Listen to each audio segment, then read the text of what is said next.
आप सभी को नए वर्ष की बहुत बधाई, बहुत शुभकामनाएं। ईश्वर से प्रार्थना करते हैं कि आने वाला समय सुख समृद्धि लाए, आप लोगों के लिए शुभ हो। आज आप सभी पत्रकार बंधुओं से हमारा मिलना हुआ और आप लोगों का बहुत धन्यवाद, बहुत आभार कि आप सभी आए और नए साल के में ये प्रायोजन किया कि एक भेंट मुलाकात सबसे हो जाए और साथ ही सबसे चर्चा हो जाए कि देश की स्थिति क्या है। जिस तरह से रामचरितमानस को विश्व भर में गोस्वामी तुलसीदास जी ने काशी से निकाला और पूरे विश्व भर में उसको फैलाया, भगवान राम के चरित्र को बताया। उसी प्रकार हमारे प्रधानमंत्री माननीय नरेंद्र मोदी जी भी, जो काशी के ही सांसद हैं, वहीं से सांसद हैं, उन्होंने विश्व भर में जिस तरह से भारत का मान बढ़ाया है वह भूतपूर्व है। विश्व पटल पर नमो भारत जिस तरह से है वो केवल नरेंद्र मोदी जी के कारण है और बहुत हर्ष का विषय है, जिसको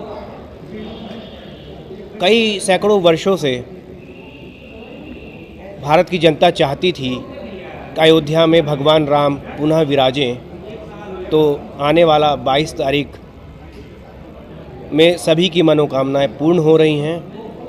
भगवान राम अयोध्या में पुनः आ रहे हैं और हमारे प्यारे प्रधानमंत्री जी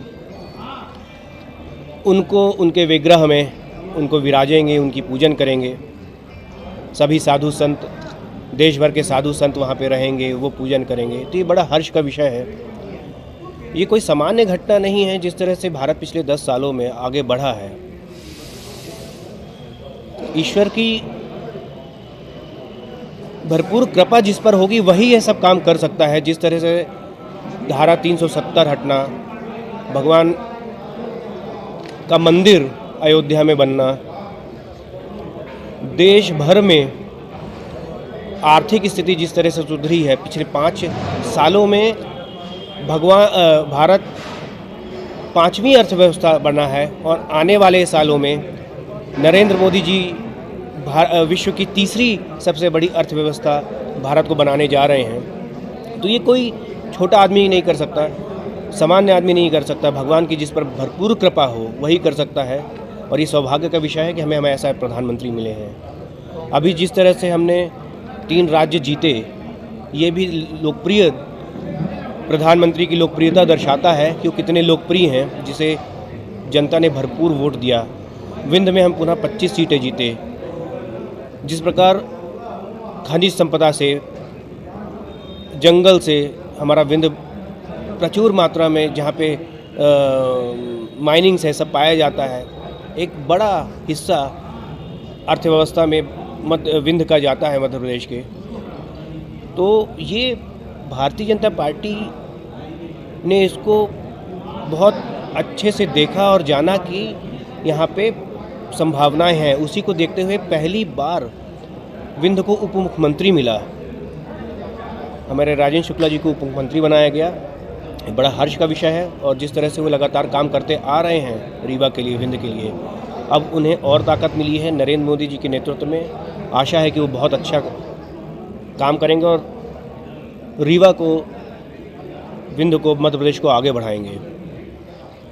तो आप सभी से मिलने का प्रयोजन केवल इतना ही था कि नए वर्ष में आप सबसे मिले, आप आए, उसके लिए बहुत धन्यवाद, बहुत बधाई आप सबको। गौरव जी भैया, और ये भगवान राम के कैलेंडर हमने करा है, ये गांवों तक भेजे जाएंगे। पिछली बार भी किया था, इस बार ये 50,000 कैलेंडर्स गांव-गांव में भगवान राम के, मोदी जी की उसमें जाएंगे। और एक ये मोदी जी के हमारे जो काम हैं, ये ठीक आ रहा है ना?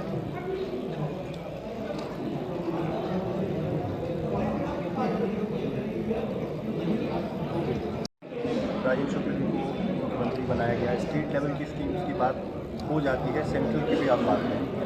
रीवा संसदीय क्षेत्र बहुत बड़ा है भौगोलिक दृष्टिकोण से और हमेशा सबको ये रहता है कि सेंट्रल के कुछ बड़े प्लान्स या बड़ी स्कीम्स रीवा तक पहुँचे और इसका अभी तक लैकिंग देखा गया, अभी तक इस ऐसा कुछ हो नहीं पाया। ठीक है, एक रेलवे कनेक्टिविटी में कुछ प्रयास कर दिए गए, वो ठीक है, लेकिन आपको क्या लगता है अगर इस बार जैसी चर्चाएं होती हैं कि नए फेसेस को उतारा जाएगा और इस तरह का कोई डायमेंशन बनता है, आपको क्या लगता है रीवा में सबसे बड़ी ज़रूरत केंद्र की सरकार द्वारा ऐसा कौन सा वो है कि यहाँ पे होना चाहिए जिससे चीज़ें बहुत इम्प्रूव हो जाए? केंद्र लगातार, ऐसा नहीं है कि रीवा उपेक्षित रहा है। केंद्र की योजनाएं लगातार भाजपा शासनकाल में आती रही हैं और आगे आएंगी भी, लेकिन आने वाले समय में हमें सबसे बड़ा जो काम है वो जो पानी की जो दिक्कत आती है लोगों को गांव-गांव में, वो दूर होनी चाहिए। दूसरा, रोड का नेटवर्क भारतीय जनता पार्टी के शासन में ही सबसे अच्छा हुआ है, जिसकी सबसे ज़्यादा कमी थी वो बहुत बेहतर हुआ है।